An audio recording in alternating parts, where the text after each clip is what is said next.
नमस्कार. मी doctor Manoj Pisal, pure Ayurveda and Panchakarma practitioner in Pune. आज आपण कपाने भरलेली छाती व त्यावरील घरगुती आयुर्वेद उपचार या विषयात थोडक्यात बोलणार आहोत.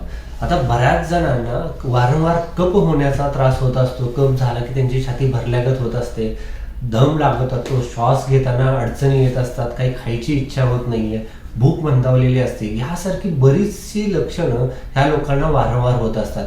कुठं काही वातावरण जरी चेंज झालं तरी सुद्धा ह्या लोकांना कफाचा त्रास वारंवार होत असतो. आता हे त्रास ज्यांना होत आहेत त्यांनी काही महत्त्वाची पथ्ये ही पाळली पाहिजेत, त्याशिवाय हा आजार मुळासकट जाणार नाही. त्यातलं पहिलं पथ्य म्हणजे पाणी प्यायचं आहे ते सुद्धा पाणी विचार करून प्यायला पाहिजे. नुसतं पाणी घेतलं, ग्लास भरून घेतलं आणि तो गटागटा पाणी पिऊन टाकलं असं जर केलं तर तो कफ हा वाढणार आहे. कारण कुठल्याही पदार्थाचं सेवन केल्यानंतर त्याचं जर पचन नाही झालं तर त्यांनी कफ हा वाढत असतो. त्यातल्या त्यात पाण्याने हा कफ खूप वाढत असतो. त्यामुळे पाणी विचार करून प्यायला पाहिजे. तुम्ही जे पाणी पिताय तर ते पाणी चांगलं कडकडीत गरम करून कोमट झालेलं पाणी जर तहान लागेल तसं पिलं तर त्याचा सुद्धा अतिशय चांगला उपयोग होताना दिसतोय. तर ही दोन पथ्ये अतिशय महत्त्वाची आहेत. तिसरं म्हणजे कोणत्याही प्रकारची फळं ही तुम्ही आहारात किंवा सेवन करायला नाही पाहिजेत. म्हणजे ती कितीही आवडली तरी फळांचं सेवन शक्यतो वर्ज्य करावं. आणि चौथं म्हणजे दूध आणि दुधाचे पदार्थ हे पूर्णतः बंद केले तर कफाच्या त्रासावरती आपल्याला नक्की चांगला उपशय किंवा चिकित्सा त्याची अतिशय फलदायी होत असते, तुम्ही हे पदार्थ बंद केले तर. आता दुधातला फक्त तूप हा पदार्थ आहे तर तो ह्या लोकांना चालतो. त्यामुळे दूध, दही, ताक हे बंद करून तुपाचं सेवन जरी केलं तर फारसं काही बिघडणार नाहीये. आता उपचार करताना कफावरचं औषध हे मध हे सर्वश्रेष्ठ असं आयुर्वेदाने सांगितलेलं आहे.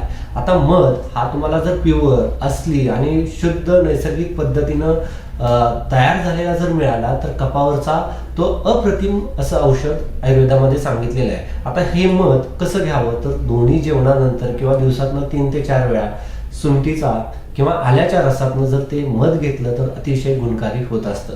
सुंठ आणि आलं. आता आलं हे प्रचंड गरम प्रवृत्तीचं आहे, त्याचा पाक हा जरा उष्ण असतो.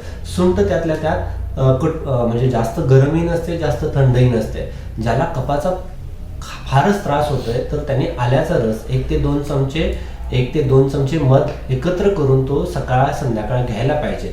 परंतु कफाचा पण त्रास आहे आणि त्याचबरोबर त्या लोकांना पित्ताचाही त्रास होतोय, म्हणजे मळमळतंय, डोकं दुखतंय, छातीमध्ये जळजळ होतंय.